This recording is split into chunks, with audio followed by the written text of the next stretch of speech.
तो भैया स्वर्ग में सुधामृत मिलता है और इस धराधाम पर वैष्णवों की सन्निधि में हरि कथामृत मिलता है। स्वर्ग सुधामृत स्वल्प है, थोड़ा सा है। समुद्र मंथन से एक कलश निकला था, अब वो एक कलश अमृत अब तक चल रहा है। जरा सोच के देखिए किस मात्रा में वो पीते पिलाते होंगे।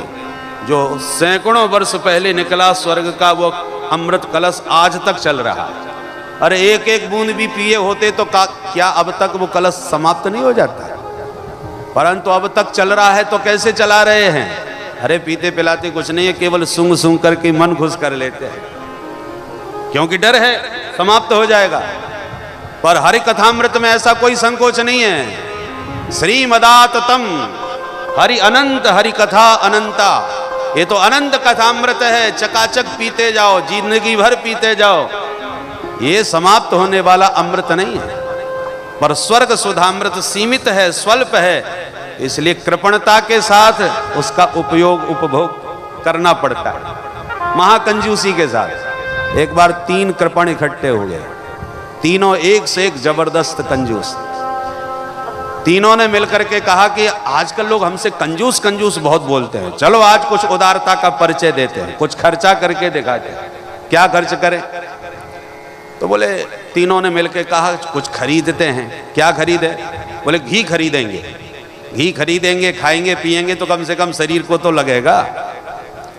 जिंदगी में 1 रुपया खर्च नहीं किया, पर आज अपनी बात रखने के लिए कंजूसी का ये जो मोहर लगी है उसे हटाने के लिए कुछ खर्चा करने के लिए गए। तो बाजार में जाके बोले कितना घी खरीदा जाए? एक बोला कम से कम 200 ग्राम खरीदेंगे। तो छाती पर पत्थर रखकर पहली बार जेब ढीली करी और 200 ग्राम घी खरीदा। तीनों ने 200-200 ग्राम और दिखाया सबको, देखो अब हम लोग भी खर्चा करना सीख गए, घी खरीद के लाए हैं।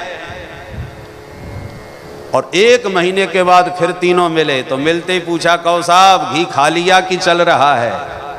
एक बोला भाई हमारा तो अभी चल रहा है। अच्छा कैसे चला रहे हो? तो बोला हम तो ये करते हैं भैया कि घर में जब सारे टिक्कर बन के तैयार हो जाते हैं, फुलके सिक जाते हैं ना, तो एक फुलका नीचे वाला चुपड़ते हैं, दूसरा ऊपर वाला चुपड़ लेते हैं, बाकी सब चुपड़ा हुआ समझ लेते हैं। दूसरा बोला हे भगवान तू तो बहुत खर्चीला हो गया भाई, इस महंगाई में इतना खर्चा करता है।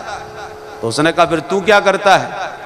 बोले हम तो ये करते हैं कि जब सारे फुलके तैयार हो जाते हैं सिक करके, तो एक सलाई घी में डुबाई और बीच रोटियों में चुभो देते हैं, नीचे से ऊपर तक सारे फुलकों को घी लग जाता है। तीसरा बोला हे भगवान तुम सबके सब बड़े खर्चीले हो गए भाई। तो दोनों ने कहा फिर तुम क्या कर रहे हो? तीसरा बोला भैया हमने तो अपना पूरा घी एक सीसी में भर लिया है, और जब फुलका सिकता जाता है तो प्रत्येक फुलके पर सीसी घुमा देते हैं, और जब पाने के लिए बैठते हैं तो ढक्कन खोल देते हैं। ढक्कन खोलते ही वो खुशबू आती है कि मन खुश हो जाता है भाई। तो भैया जब घी की सुगंध से ही तेरा मन संतुष्ट हो रहा है तो जिंदगी भर ये घी चलेगा, कभी समाप्त होने वाला नहीं है। 200 ग्राम में ही कई पीढ़ियां पार हो जाएंगी घी के नाम पर। वही हाल इन बेचारे देवताओं का है, ये पीते पिलाते कुछ नहीं है। स्वर्ग के अमृत को सूंघ सूंघ करके ही आपस में मन प्रसन्न कर लेते हैं कि अमृत पी लिया था। उसी सूंघने से ही उनको नशा आ जाता है, आनंद आ जाता है, क्योंकि भाई थोड़ा सा है। पर हरि कथामृत अनंत है। चरितम रघुनाथस्य शतकोटि प्रविस्तरम एकैकमक्षरम पुंसाम महापातक नाशनम। ये हरि कथामृत अनंत है, कोई वर्णन इसका नहीं कर सकता, कोई अंत नहीं पा सकता। संख्याणाम परमाणुनाम काले न क्रियते मया न तथा में विभूति नाम श्रुति अंडानि कोटिशः। भगवान के कितने चरित्र हैं, कितने अवतार हैं, कितनी लीलाएं हैं, कौन वर्णन कर सकता है। दूसरी बात, स्वर्ग सुधामृत जो है पुण्यापहम, पीने वालों का पुण्य नष्ट करने वाला है। पर हरि कथामृत कल्मषापहम, ये सारे कल्मषों को धोने वाला है, पापों को गंदगी को मिटाने वाला है, चित्त की शुद्धि करने वाला है। यस्याह श्रवण मात्रेण हरिश्चित्तम समाश्रयेत। इसके श्रवण मात्र से चित्त शुद्ध हो जाता है और वह चित्त शुद्ध होकर के द्रवीभूत हो जाता है और द्रवित चित्त में हमारे श्री हरि आकर के विराजमान हो जाते हैं। वह चित्तचोर से परिपूर्ण हो जाता है, चित्त में चित्तचोर आकर के चिपक जाते हैं। बोलो जय सिया राम।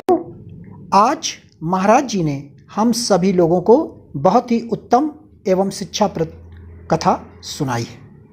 आशा करता हूँ यह शिक्षाप्रद उत्तम कथा आप लोगों को अवश्य पसंद आई होगी और हम सभी लोग इस कथा से कुछ ना कुछ शिक्षा ग्रहण करके अपने जीवन को सुखी एवं सामर्थ्य बनाने का प्रयास करेंगे। मित्रों, अगर यह वीडियो आप लोगों को पसंद आया हो तो इस वीडियो को लाइक करें और अधिक से अधिक लोगों को शेयर भी करें, जिससे कि और भी लोग इस कथा से कुछ ना कुछ शिक्षा ग्रहण करके अपने जीवन को सुखी बना सकें। मित्रों, अगर अभी तक आप लोगों ने हमारे चैनल को सब्सक्राइब नहीं किया है तो तुरंत सब्सक्राइब कर लें, जिससे आने वाले शिक्षाप्रद महाराज जी के वीडियोस आपको समय पर प्राप्त हो सकें और आप उसे सुनकर अपने जीवन को सुखी बना सकें। तो कल फिर किसी ना किसी शिक्षाप्रद महाराज जी के वीडियोस के साथ आप लोगों के समक्ष प्रस्तुत होंगे। तब तक के लिए राम राम।